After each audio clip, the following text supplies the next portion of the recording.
ये हमने indefinite integral है एक्सरसाइज 3.4 का। ये क्वेश्चन नंबर है 5 जिसका पार्ट नंबर 11 है। इसको हम डिस्कस करने जा रहे हैं। आपके पास जो फंक्शन है वो क्या है, 1 minus sine x divide by 1 minus cos x, और ये ब्रैकेट के अंदर है ई पावर एक्स मल्टीप्लाई हो रहा है और डी एक्स इंटीग्रल के साइन के साथ आता है। बहुत इंटरेस्टिंग ये क्वेश्चन है, ठीक है। इसमें 1 माइनस कॉस एक्स का अगर ऊपर डेरिवेटिव मौजूद होता, ठीक है, इसकी इंटीग्रेशन हम कर सकते थे। तो हमने ई पावर एक्स है मल्टीप्लाई हो रहा है, इसको पहले भी लिख सकते हैं बाद में भी लिख सकते हैं। 2 इंटू 3 या 3 इंटू 2 एक ही बात होती है। दो चीज़ें अगर मल्टीप्लाई हो रही हैं, मिसाल आपको 2 और 3 से दी है, तो हमने ई पावर एक्स को पहले लिख दिया है, 1 हमने एज इट इज़ लिखा है, ठीक है। हम ये चाहते हैं कि ये एक तो डिवीजन में जो फंक्शन है ये एक फंक्शन बन जाए, ठीक है। 1 माइनस कॉस एक्स है, ठीक है। इसके ऊपर हाफ एंगल फार्मूला लगा के हमने 2 साइन स्क्वायर एक्स बाई 2 लिख दिया है। 1 माइनस कॉस एक्स का जो half angle formula 2 sine square x by 2 में भी इसको एक्सप्लेन भी करना चाहता हूँ। एक वैल्यू लाना चाहता था डिवाइज़र में, ठीक है, वो तो ला दी। अगर मैं साइन एक्स का हाफ एंगल फार्मूला इस्तेमाल ना करूँ तो इसका नुकसान ये होगा कि एंगल ये एक्स बाई 2 होगा और ऊपर एंगल एक्स होगा, तो दोनों का एंगल भी सेम करना था, इसलिए ऊपर साइन एक्स का भी हाफ एंगल फार्मूला लगा दिया है। साइन 2 थीटा का फार्मूला होता है 2 साइन थीटा कॉस थीटा, यानी कि अगर एंगल 2 थीटा है तो उसका हाफ थीटा होगा। अगर एंगल एक्स है, ठीक है, जैसे अभी मैं फंक्शन लिखता हूँ साइन 2x नहीं था, साइन एक्स था, ठीक है। चलें, अगर हम साइन 2x है तो 2 साइन एक्स कॉस एक्स होगा। और अगर एंगल 2x के बजाय एक्स आ जाए, 2x का हाफ एक्स होता है, तो जो साइन एक्स का जो फार्मूला बनेगा एक्स का हाफ क्या होगा, एक्स बाई 2 होगा। तो 2 sine x by 2 cos x by 2, ये आपके पास बन जाता है।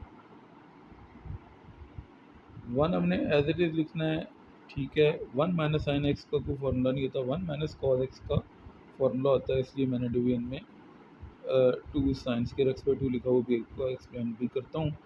साइन एक्स का फार्मूला भी आपको सामने 2 sine x by 2 cos x by 2 explain किया था, वो लिख दिया। 1 और कॉस के दरमियान में अगर माइनस हो तो 2 साइंस के थीटा। प्ले लिस्ट में फार्मूलाज के नाम से एक प्ले लिस्ट बनी हुई, इसमें फार्मूला याद करने की ट्रिक भी बताइए। 1 माइनस कॉस 2 थीटा हो तो 2 साइंस के थीटा होता है। 1 और कॉस के दरमियान में अगर माइनस आ जाए तो हम 2 साइंस के लिखते हैं, और 2 थीटा का ऑफ जो होता है हमारे पास थीटा हो जाता है। अब क्वेश्चन में क्या था, 1 माइनस कॉस एक्स था, तो एंगल एक्स है तो उसका ऑफ क्या होगा, एक्स बाई 2 का। 1 और कॉस के दरमियान में माइनस आ गया तो हमने क्या लिखना है, 2 साइन स्क्वायर एक्स का ऑफ एक्स बाई 2 होता है, तो ये फार्मूला बन गया 1 माइनस कॉस एक्स का 2 साइन स्क्वायर एक्स बाई 2, ये लिख दिया। बस यही चीज़ सबसे मुश्किल थी, ठीक है, जो कि बच्चे इसमें पहले स्टेप में कंफ्यूज हो जाते हैं। डिवाइज़र मुझे एक चाहिए था, वो तो एक बना लिया। अब जो डिवाइज़र में एंगल एक्स बाई 2 था, तो ऊपर भी एंगल एक्स बाई 2 बनाने के लिए साइन एक्स का ऑफ एंगल फार्मूला मैंने इस्तेमाल कर लिया। ई पावर एक्स डी एक्स और इंटीग्रल का साइन साथ साथ चलते रहेंगे। अब हमने डिवाइज़र एक इसलिए बनाया था कि एलसीएम ब्रेक कर लें, तो 1 के नीचे भी 2 cos square 2 sine square x by 2 को डिवाइड करेंगे। 1 के नीचे भी 2 sine square x by 2 divide हो गया है, और 2 sine x by 2 cos x by 2 के नीचे भी 2 साइन स्क्वायर एक्स बाई 2, ये डिवीजन में आपको जो नज़र आ रहा है वो डिवाइड हो गया। इसको एलसीएम ब्रेक करना कहते हैं। दो वैल्यूज़ के नीचे अगर एक डिवाइज़र हो तो ऊपर वाली वैल्यू के साथ जो दोनों वाला डिवाइज़र है वो हम डिवाइड कर देते हैं, सेंटर में जो माइनस का साइन है वो एज इट इज़ आएगा, ई पावर एक्स इंटीग्रल का साइन और डी साथ साथ चलते रहेंगे। अब 1 ओवर कॉस जो होता है वो होता है सीकेंट, और 1 ओवर साइन जो होता है वो होता है कोसीकेंट। एस है तो सी, सी है तो एस, एस का रेसिप्रोकल आपने याद रखना है। तो साइन है एस से शुरू होता है तो इसका रेसिप्रोकल सी से शुरू होना चाहिए, साइन का रेसिप्रोकल कोसीकेंट। रेसिप्रोकल क्या होता है, जब भी कोई वैल्यू 2 पे डिवाइड होती है। 1/2 तो हमने एज इट इज़ लिख देना है, और 1 के नीचे साइन स्केयर डिवाइड हो रहा है तो 1 ओवर साइन किसके इक्वल होता है, कोसीकेंट के। अब साइन के ऊपर क्योंकि स्केयर है तो कोसीकेंट के ऊपर भी स्केयर आएगा, और एंगल साइन का x/2 है तो वही एंगल कोसीकेंट का भी होगा। ये 2 और ये 2 आपस में कट हो जाएंगे, ठीक है। ई पावर एक्स को इस साइड पे लिखें या इस साइड पे लिखें, कोई प्रॉब्लम नहीं है, ठीक है। ये मैंने जानबूझ के लिखा था कि आपको ये ज़रा कंसेप्ट क्लियर हो जाए, दो वैल्यूज मल्टीप्लाई हो रही हों उनकी प्लेसेस को चेंज कर सकते हैं। ये 2 और 2 कट हो गया है, साइन x/2 और नीचे साइन स्केयर x/2 था तो नीचे से जो पावर से 2 में से कम हो जाएगी 1 रह जाएगी, साइन x/2 ऊपर से कट हो जाएगा और नीचे साइन स्केयर की पावर 1 कट होगी, 1 रह जाएगी, साइन x/2 बच जाएगा, ऊपर कॉस x/2 आपके पास जो था वो एज इट इज़ आएगा। नेक्स्ट स्टेप की तरफ मूव करते हैं।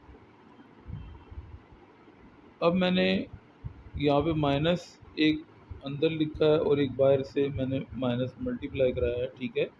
इसकी लॉजिक आपको बताऊंगा कि मैंने ये क्यों किया है, लेकिन अगले स्टेप में।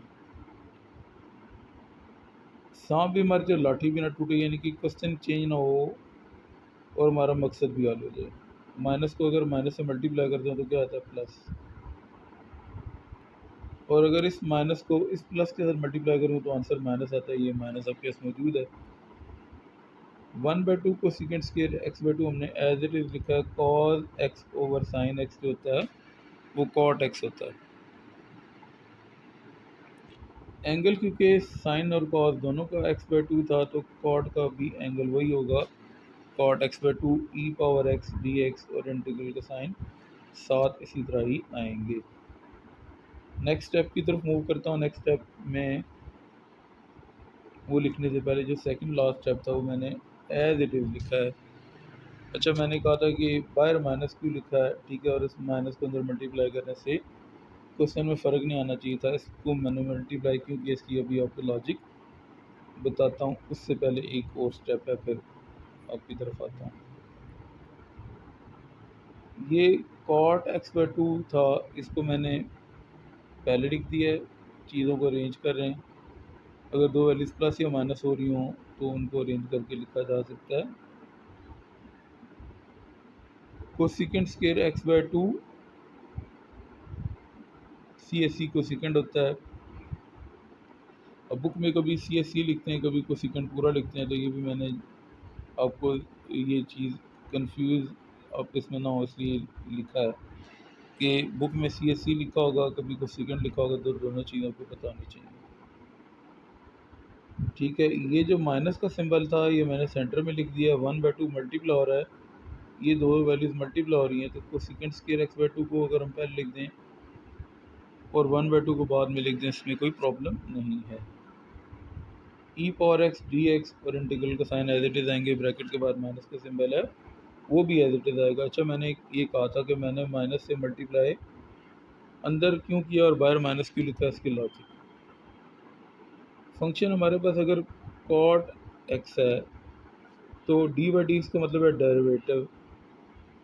डेरिवेटिव ऑफ कॉट जो होता है वो होता है माइनस कोसेकेंट स्क्वायर।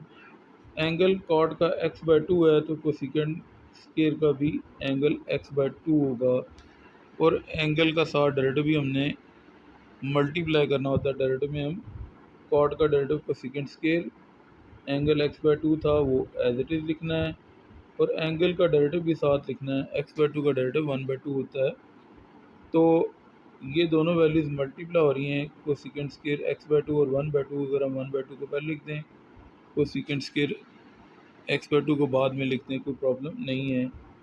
और ये माइनस का सिंबल भी ये मौजूद है, क्योंकि कोसेकेंट स्क्वायर का डेरिवेटिव कॉड नहीं होता, कॉड का डेरिवेटिव कोसेकेंट स्क्वायर होता है, ठीक है, और वो भी माइनस में होता है। तो इसलिए कॉड का डेरिवेटिव माइनस में होता है और कोसेकेंट स्क्वायर भी होता है, ठीक है। इसलिए कॉड को प्लस बनाने के लिए और कोसेकेंट, क्योंकि कॉड का डेरिवेटिव माइनस में होता है, तो वो कोसेकेंट स्क्वायर प्लस में था, उसको माइनस में कन्वर्ट करने के लिए बाहर माइनस हमने लगा और उसको अंदर मल्टीप्लाई भी कर दिया है। और दूसरी ये बात कि कॉड का डेरिवेटिव कोसेकेंट स्क्वायर होता है माइनस के साथ, तो इसलिए कॉड एक्स को पहले लिखा है और इसको बाद में लिखा है, अरेंज करके लिखा है। एक फार्मूला जो कि यूज़ होगा वो आपको बताता हूँ। उससे पहले ये देखें, -1/2 cosecant square x by two किसका डेरिवेटिव है? कॉट एक्स बाई टू का, ठीक है।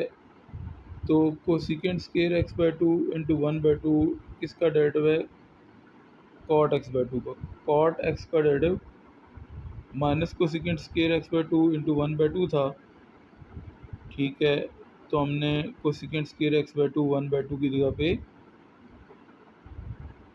D by d x of cot x by to लिख दी, क्योंकि कॉट एक्स बाई टू का derivative cosecant square x by two 1/2 होता है।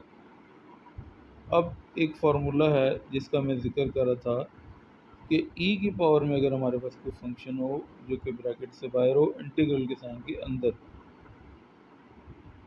और ई पावर ए एक्स है, एक्स के साथ जो कोफिएंट है ए है वो मौजूद हो, फंक्शन का साथ डेरिवेटिव ऐड हो रहा हो,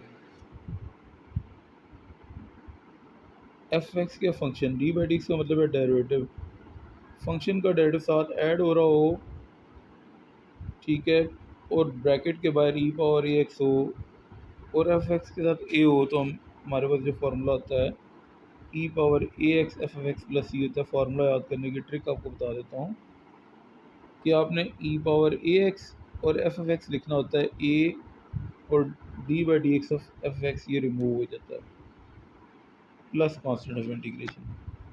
ये फार्मूला अप्लाई करने के लिए इंटीग्रेशन पे पार्ट्स भी कर सकते थे, उससे ज़रा मुश्किल हो जाता है। तो अगर ये फार्मूला याद रख लेंगे तो क्वेश्चन थोड़ा सा आसान हो जाएगा। इंटीग्रेशन पे पार्ट्स बच्चों को ज़रा मुश्किल लगता है, तो उस इंटीग्रेशन पे पार्ट्स के फार्मूले से बचने के लिए, और फार्मूला भी आसान है, ये फंक्शन था cot x by two, d by d इसका मतलब है डेरिवेटिव, साथ उसका क्या हो रहा है, ऐड हो रहा है, कॉट एक्स बाई टू का डेरिवेटिव साथ ऐड हो रहा है।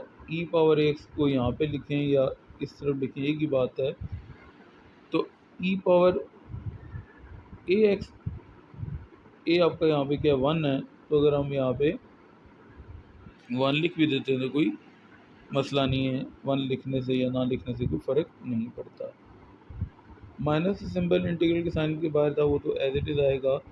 फॉर्मूला याद करने की ट्रिक मैंने क्या बताई थी कि डेरिवेटिव साथ नहीं आएगा और जो ए है वो भी साथ नहीं आएगा, ए 1 था, ई पावर एक्स, ई पावर एक्स आ गया, और जो फंक्शन था कॉट एक्स बाई टू वो हमने लिखना होता है, और प्लस कॉन्स्टेंट ऑफ इंटीग्रेशन, जब इंटीग्रेशन ख़त्म होती है तो वो साथ ऐड हो जाता है, जैसे यहाँ पे ऐड हुआ है। अगर वीडियो पसंद आए तो इसको लाइक भी कर दें, सब्सक्राइब भी कर दें और दूसरों के साथ शेयर भी कर दें, ठीक है। अगर पसंद नहीं आती तो मैं आपको नहीं कहूँगा कि आप उसको लाइक भी करें, सब्सक्राइब भी करें, दूसरों के साथ शेयर भी करें। जज़ाकल्लाह।